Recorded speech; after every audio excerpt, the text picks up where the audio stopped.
Perkenalkan, nama saya Tiara Dinata, NIM saya 8606154585 dari Fakultas PGSD. Saya akan menjelaskan tentang tugas filsafat 3. Simak videonya. Pilar dalam pendidikan dapat diartikan sebagai dasar utama yang menjadi penopang seluruh proses pendidikan. Pilar ini berfungsi menjaga agar pendidikan berjalan dengan baik, kuat, dan mampu mewujudkan tujuan utamanya, yaitu membentuk manusia yang cerdas, berkarakter, dan bermanfaat bagi masyarakat. Prinsip dasar pendidikan Ki Hajar Dewantara.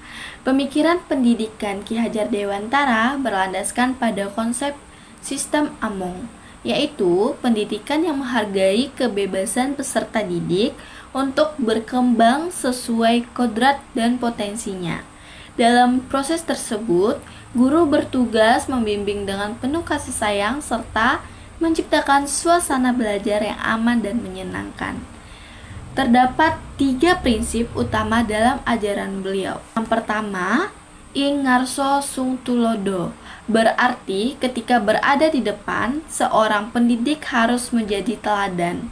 Guru tidak hanya mengajar tetapi juga menunjukkan sikap, perilaku, dan nilai-nilai positif yang dapat dicontoh peserta didik.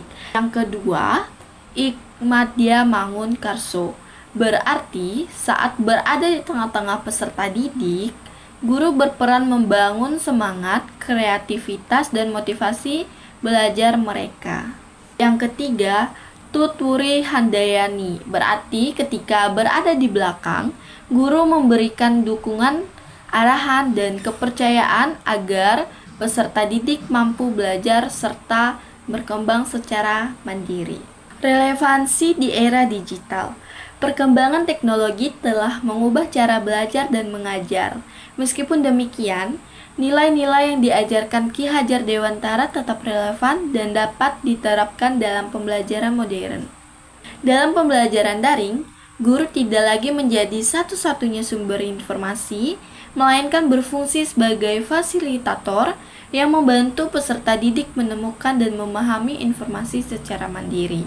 Menurut Ingarso Sung Tulodo, terlihat dari bagaimana guru menunjukkan etika digital yang baik, seperti menggunakan media sosial secara bijak, menghargai hak cipta, serta menjaga kejujuran akademik.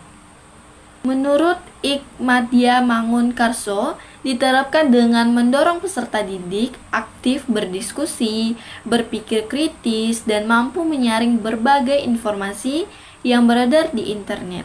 Menurut Tutwuri Handayani, diwujudkan melalui pemberian bimbingan dan dukungan kepada peserta didik agar tetap termotivasi belajar meskipun dilakukan secara daring. Selain itu, era digital juga membawa tantangan berupa penyebaran informasi yang tidak benar, kecanduan teknologi, dan menurunnya interaksi sosial. Oleh karena itu, peran guru dalam membentuk karakter dan literasi digital peserta didik menjadi semakin penting. Refleksi terhadap pendidikan nasional. Menurut saya, ajaran Ki Hajar Dewantara masih sangat sesuai untuk menjawab berbagai tantangan pendidikan di Indonesia saat ini. Pertama, pendidikan harus berfokus pada kebutuhan dan potensi peserta didik, bukan hanya mengejar nilai akademik. Setiap anak memiliki kemampuan yang berbeda, sehingga perlu diberi kesempatan untuk berkembang sesuai bakatnya masing-masing. Yang kedua, pendidikan karakter harus menjadi perhatian yang utama. Di tengah berbagai masalah moral yang muncul, keteladanan dari guru, orang tua, dan pemimpin sangat dibutuhkan agar peserta didik memiliki sikap yang baik dalam kehidupan sehari-hari. Yang ketiga, peserta didik perlu dibiasakan untuk mandiri dalam belajar. Prinsip Tutwuri Handayani mendorong lahirnya pembelajar sepanjang hayat yang mampu mencari pengetahuan, memecahkan masalah, dan beradaptasi dengan perubahan zaman. Dengan demikian, pemikiran Ki Hajar Dewantara tidak hanya relevan pada masa lalu, tetapi juga menjadi pedoman penting dalam menghadapi tantangan pendidikan era digital dan masa depan saat ini. Sekian dari penjelasan saya. Terima kasih. Sampai jumpa lagi.